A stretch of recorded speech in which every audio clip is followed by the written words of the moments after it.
and we're live once again on another Tuesday.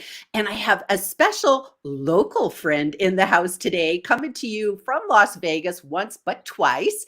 And we have Barb in the house today. So, Barb, before we get stuck in and talking about our topic, could you just introduce yourself and let people know who you are and what you do? And then we'll get chatting today about our topic. Sure. Thank you so much, my fellow local friend. I am an SEO consultant with Compass Digital Strategies, and I help photographers who are struggling to grow their business to the next phase so that they have more money and more freedom.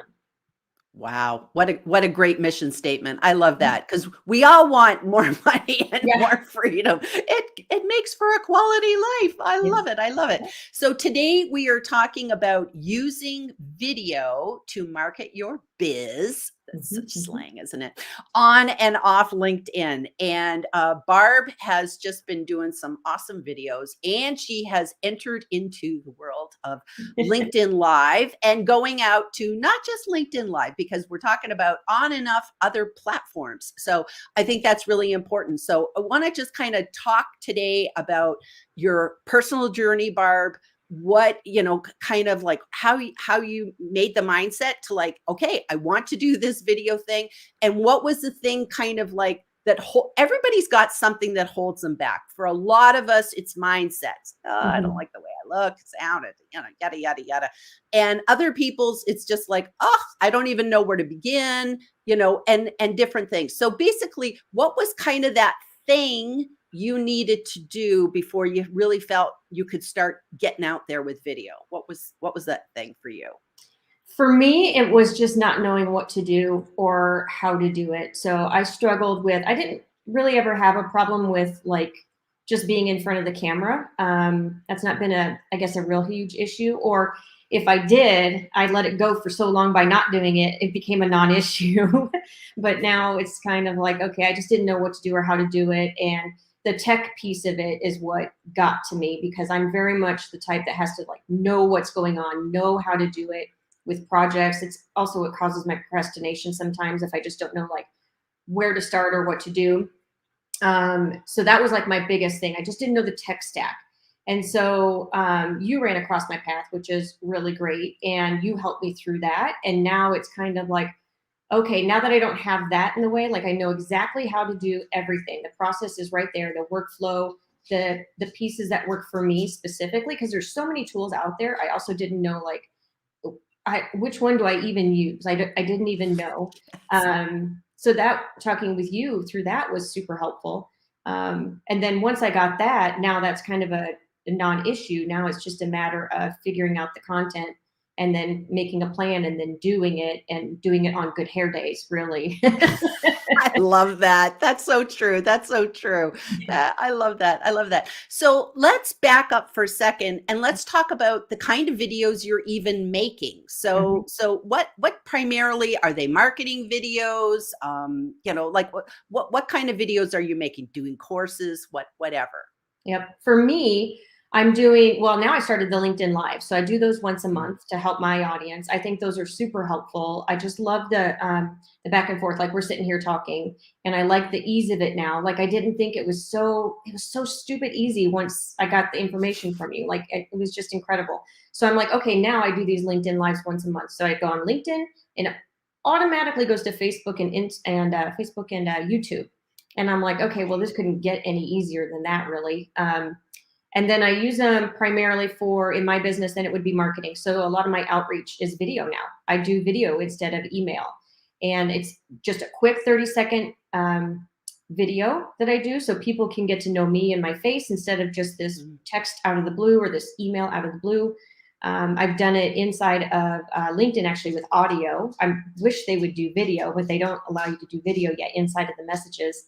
And then I do it in Instagram in the DMs. So I do that. And then I do it for monthly reporting is another big one. In terms of being able to sit with my clients, I can't be there face to face a lot of the time anymore.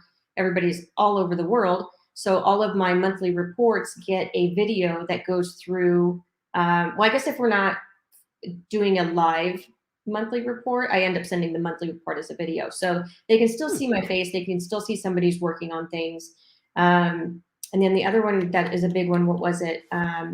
like the how-tos and the blog briefs and things of that nature has been super helpful, especially in developers too. So when I have to work with other colleagues in the space and I need like a blog brief, or I need to tell somebody how to do something with the website, it's been a lot less back and forth when I can just shoot over an video saying, here's exactly what I'm looking at, here's what I want to change. And so they kind of get that video brief type of piece. That's So good. yeah, so that for my stuff, it's more probably behind the scenes Mhm. piece like that. For my clients, what I end up doing, and a lot of them are photographers, but I also have other clients as well. We've been doing more in terms of on the page, so on the website page. If Mm. you come to a page and there's usually just like a photo or a slideshow at the top, people go back and forth on whether or not those are good, but we started changing it so that there's a slight video at the top. And that Mm. just makes it a little bit more interesting, and pulling them in, they're like, oh, because not a lot of people do that. So it's a different perspective, and you draw them in a little bit better than if it were just a flat image. Um, we've been doing that. And then what I've been seeing lately, and I'm really excited to do, is somebody, well, I actually did this a while back, but I lost the video, so I have to redo it on my thank you pages. So on the Oh, thank you page, wow. yeah. So for me, like when somebody signed up for a newsletter, I'd say, thanks for signing up for the newsletter. Here's what you can expect. Don't worry, you can unsubscribe, just all of that like feel good stuff for them. So it was a quick like 10, 20 seconds. And then what I'm going to have my clients do on their thank you pages is thank you for inquiring, let's say for a wedding photographer. And they're going to be like, we're so happy that you chose to reach out to us. Here's what you can expect. Here's how to check your email to make sure that you get the next step. So Oh. it's like the written stuff, but in a video. So pretty excited Almost about that. like client onboarding, so to Yeah, speak. yeah, Like, exactly. wow, it's kinda like inviting them in and walking them around, Hmm. oh, that is Yeah, brilliant. I'm not even doing that, Barb. yeah, That's amazing. That's yeah. amazing. I love that. It'll I be love that. fun. I think part of the piece I'm really excited about, because they're in the process of making the videos right now, is we're going to have like a generic one. So if they come in through the contact page, it's going to be just a generic video. If they Mm. come in through a specific venue or a specific service, that's going to be a different video. So it's going to be specific to what Oh. they're actually inquiring about. So if somebody wants a wedding at Red Rock Canyon and they go to my client's website, Cactus Collective Weddings, and they go on that page, they fill out the inquiry, it'll go to a thank you page, and it'll be, thank you for your inquiry or your interest in Red Rock Canyon. We have lots Mm. of weddings out here. Here's what you can expect. And they will be in that venue when they're talking about it. So they can see it in Mm. the background as well. So it's going to get really dialed in. So I'm pretty excited about that. Wow, Yeah. that's really narrowing it down. I Hmm. love that. I love that. And, and it just goes to show you that it's like I think we have a bias that when people think of a video, they think of TikTok, somebody Yeah. dancing or something like that. Or they just think of, your standard talking head, hi, I'm blah, blah, blah. And yet video can be so many elements. And like we said, you can use it on LinkedIn, off LinkedIn. You can take people from LinkedIn to you could even have one that's like if people are coming from, like at the top of your profile, you could have like, check out my website.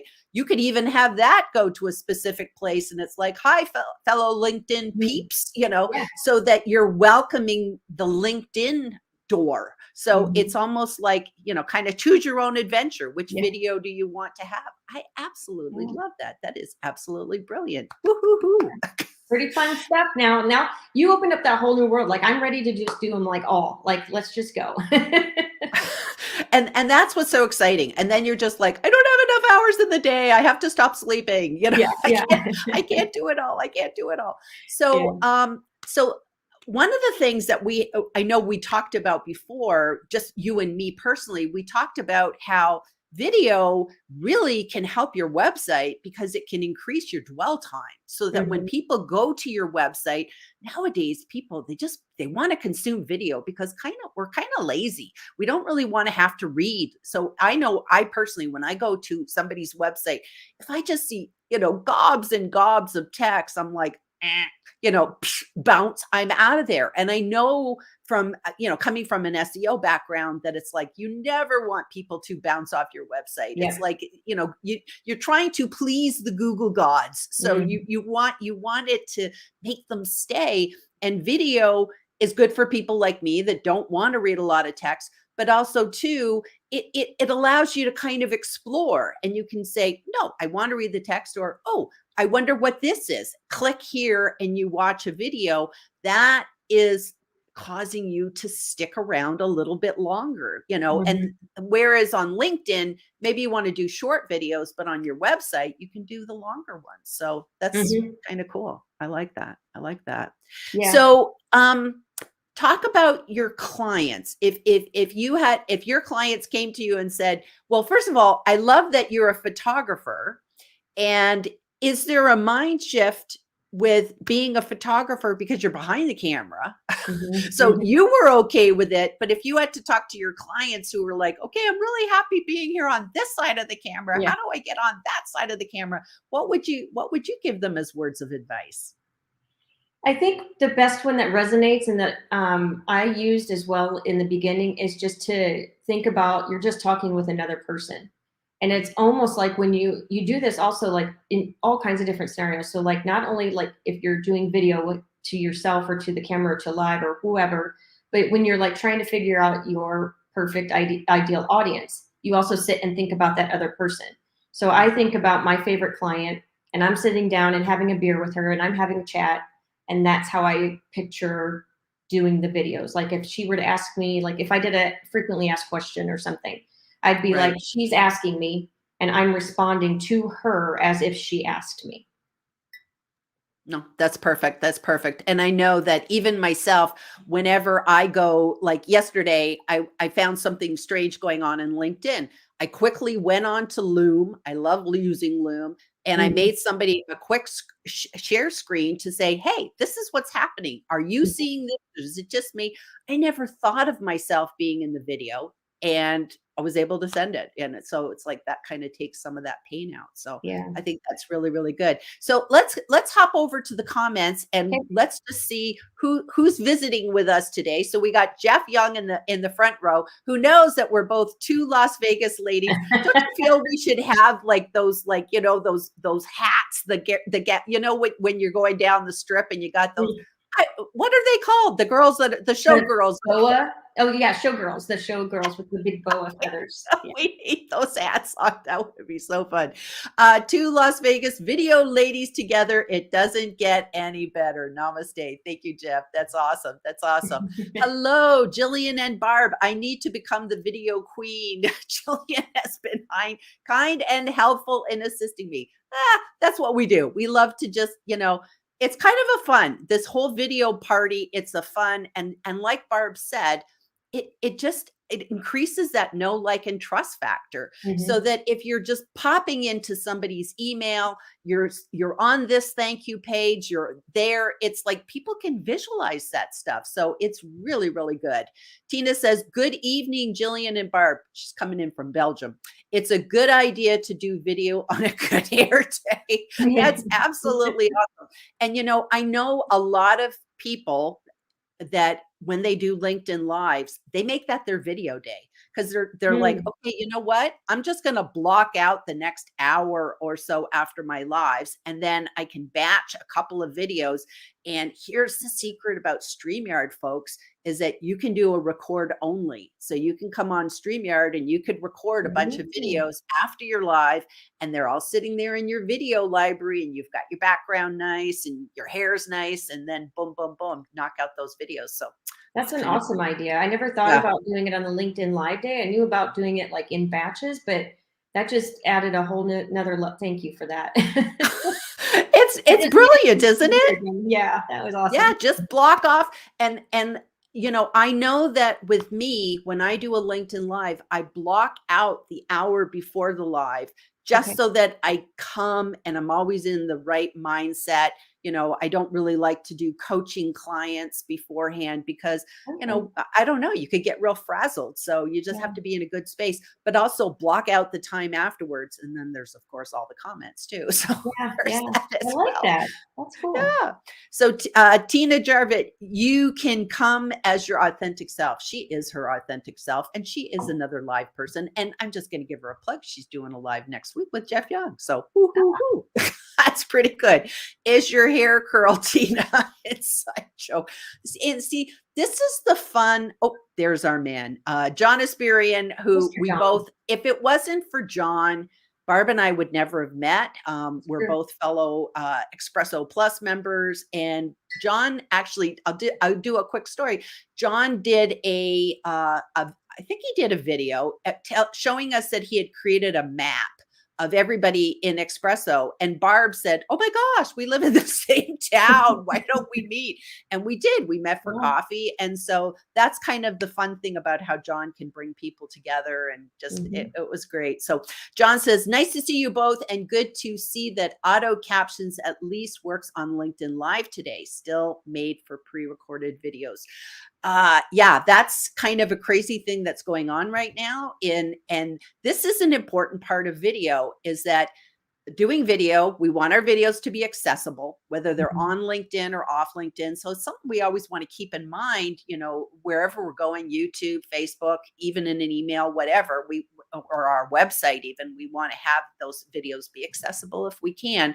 And everybody's been really excited because LinkedIn has brought in auto captioning. So people are like, I don't have to caption my video anymore. Well, it's broken right now. So Yeah. you do. So that's just kind of a thing to know, that when you can master these tools, when you have a situation, it's like, okay, for this place, I need captions, boom, you can do it. So, and thank you, LinkedIn Live, that the captions are working today. So I'm happy to hear about that. Okay, Marcia says, Barb Davids, I love Red Rock Canyon. It's beautiful. Yeah. It is. It is probably one of the nicest parts about Vegas. I just absolutely love that. Jeff says, on LinkedIn or on your website, dwell time is really a good thing. And that's so true. That's so true, because even with LinkedIn, how it counts a view is at least 3 seconds. So that's why it's really important when you make your video, what's the beginning, how are you starting it? And even with, countdowns for LinkedIn Lives, you wouldn't want to have a countdown for 5 minutes, because people would be like, I'm out of here. Yeah. Gotta move it along. Yeah. So lovely to talk to the camera as if it's your favorite client. I would be smiling much more than just looking at the camera lens. So, Barb, since you come from the world of photography, how just your own personal background, how do photographers get people to, is that an issue for photographers, getting them to look at the camera, look at the lens? For the photographers themselves or for their clients? For themselves, and when they're working with their clients.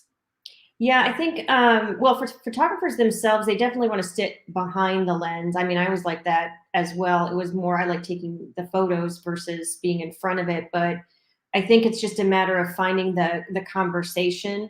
I know a lot of photographers who are getting a little bit more comfortable. I think just because it's been more apparent to like do videos and things like that. So it's a little bit easier. But yeah, I think it's just about the conversation and knowing what you're doing it for. I think that helps a lot too. Like if you know the topic that you're writing on, or that you're speaking on, or that you want to convey, it's much easier than, say, just jumping on a live like some people do on like social. Sometimes they'll just say, hey, I'm popping on here, da da da da. But if you have at least a little bit of a plan, that makes it so much easier. Yeah, I can see that. I can see that. And speaking of social, so you talked about you're doing YouTube, you're doing LinkedIn, YouTube, you're doing Facebook. Now, when you do Facebook, just out of curiosity, are you going live to your personal page, a business page, a group? Like what? I know there's many options in Facebook, so I'm just wondering what you're using. So it depends on the company I'm working with. So sometimes, because I have like a side thing too, that goes in a group. And then my business one goes onto the business page because I don't have a group. So because I do want to keep it separate. So I don't have my personal profile for Facebook. That's just for non-business stuff, basically. So I send it over to the page. And that is also the same with YouTube. I have a specific channel that's for Compass Digital Strategies. And then for LinkedIn, it's my personal page because I don't have a company page on LinkedIn. And that was just more of a preference in terms of I wanted people to work with me.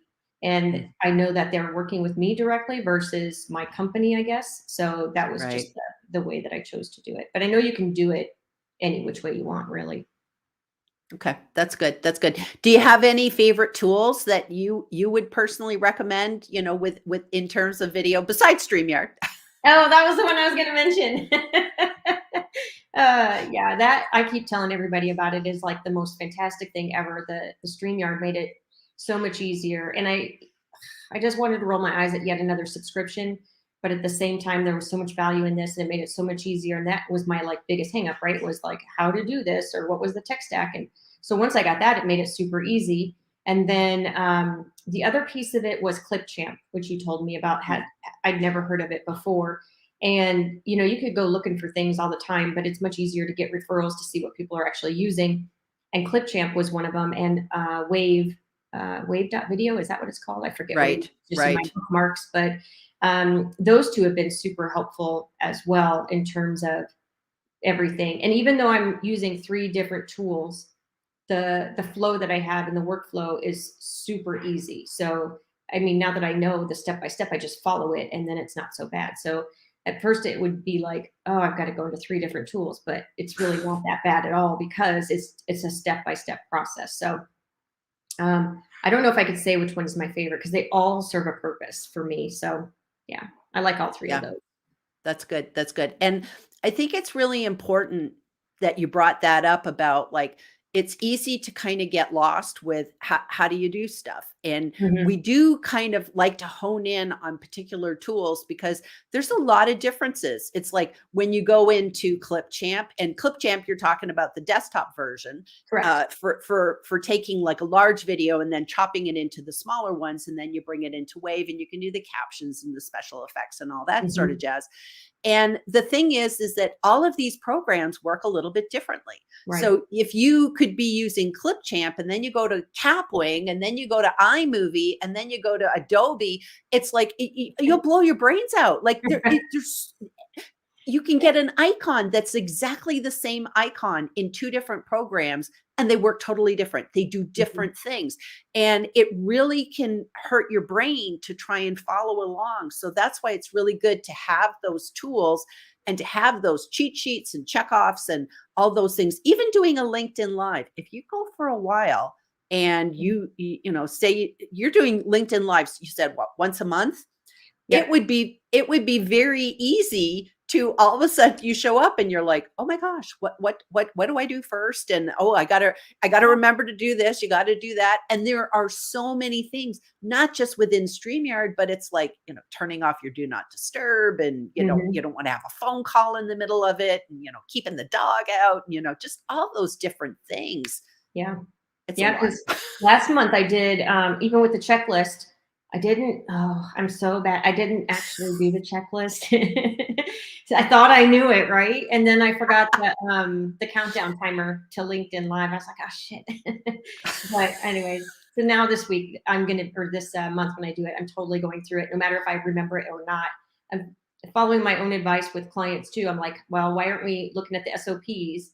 Like that's how you keep on track. Even if you know it, like just that simple thing, you can forget it. So yeah. Yep. And it really does happen. It does happen. And I do it over and over again, but you're going, it's all good. It's all good. So let me pop back to our comments. Okay. So let's see, where were we? Okay. So we were talking about Tina and the client. Okay. Hi, we've got Barcelona in the house. We got Albert coming in from Barcelona. This is awesome. I love the chit chat amongst everybody. And that's what I was going to say earlier. I love LinkedIn Lives because it's engaging and it's a networking event. It's a party. So I just love that aspect of it. And that's really nice that John is happy that we met, because it's really awesome that, and to me, this is a nice thing about LinkedIn, is that you really are expanding your network, your connections, your relationships. Never had this on Facebook. Facebook, Facebook has its own merit, and I'm not a Facebook basher. I just use it for family type of thing. I am on vacation. This is what I'm eating type of thing. But that's the one thing I really like about LinkedIn is the community and how we all get to know each other. So that's just awesome. Okay, Gillian and Barb, you two are doing a great job of helping people see how easy peasy this stuff is. I love it. I love it. And I love that you've kind of taught me some stuff today, Barb, that like I wasn't even thinking about, is the things like the thank you pages. And, we should be using video on our sales pages, because that just gives people a confirmation, but especially the thank you page, because I'm thinking, I know personally, whenever I buy a product, there's always that like little, you're a little bit nervous. It's like, okay, I'm going to hit that buy button. I'm going to hit that buy button. And there's always that little feeling of buyer's remorse as soon as you just kind of see, it's been processed. So I think having that video on a thank you page kind of just it calms you down, because now all of a sudden it's like, oh, I'm going to work with Barb. This is good. It's a human being. And I think that to me is the magic of video, is how it brings us together. It's that know, like, and trust. I can feel assured that I've made a good purchase. So yes. And there's still a lot of people that are not doing video. So and especially in my field in SEO, I mean, there's a lot of people that do it, but for the most part, there's not a lot of people doing video. So if I just do a couple pieces here and there, that's what's going to at least set myself apart from other SEO companies, outside of just me being me. But it just makes it look different. And I feel like if you put it on the thank you pages and different things, it is the know, like, and trust. Like it's easier to trust somebody that you can see and that you can sort of talk to, even though you're not having the conversation, but they're talking with you. And then the thank you pages, I feel like a lot of them the same, right? They just say, thanks, we'll be in touch. Okay, but when? How? What is happening? Like, give me something. And then that kind of sets their minds at ease. And especially like with my clients, like they have people that are coming to their website and they're shopping around. So if they all don't have a video, they're just going to move on to the next person. You hope that they get your email and the follow-up and things like that. But with that video, it's going to give that extra piece of like oomph to say, oh, I do want to wait for them then, because they took the time to do a video. I want to see what they're going to be like. Maybe I do want to work with them, as opposed to somebody who just spits out, I'll be in touch with you in 24 hours. So, yeah. Oh, so good. So good. And, we could actually we might have to schedule a follow-up live for this, but we could even just talk about how SEO and video is related, and especially when it comes to YouTube. And, all of that, what that can do for your business, especially in terms of, I always remind people, who owns YouTube? Google. So it's like, you want to have those videos. So anything you're doing on LinkedIn, folks, be sure to think about, how can I repurpose this on YouTube? Because that gets you in the Google search results. So YouTube, that's YouTube SEO and video, that could be a whole other talk. So we might have to have that follow-up chat sometime, Barb, because I think that's really good. It's really good. So we're almost at the end of our 30 minutes. So before we kind of like go into the end, can you kind of just give us a takeaway of sort of maybe what's we know where your journeys come from, maybe sort of what's next for you in terms of what do you want to accomplish with video moving forward? So my commitment is to do at least one video, even if it's a snippet of an existing one, in every week of my output. So like on social platforms. If it's not a new one or anything, then it should be a social snippet. And then to incorporate it into my thank you pages a little bit more. Because like I said, one of them, I don't even know how it went away, but put it in different areas, I think. And even in blog posts, so that I can like lead them into what to expect, and definitely using it more in the clients' websites in terms of the thank you pages. And even if it's not them talking, just using like visuals. So like, for example, with photographers, they don't necessarily do video, right? Some of them do, but some of them don't. Then to use like behind the scenes of them taking photos. So that kind of draws them in just to get that movement and that kind of thing. So that's where I plan on doing. So 2023 is the year of the video for sure. I love that. That's perfect. That's perfect. Well, Barb, thank you very much for coming on the show today. It's always fun to have two Las Vegas gals in the house. Yeah, yeah. And it's just been a pleasure, you know, watching your journey and seeing where you're going. And I definitely want to have you back and we can talk more. And I will be watching your videos moving forward. So everybody, please follow Barb, connect with Barb. Just click on her profile and go and follow this lady. And just thanks again for being on the show today, Barb. Thanks, Gillian. Appreciate you. Okay. All right, everybody. We'll see you guys all next week. And thank you for being here today. Bye.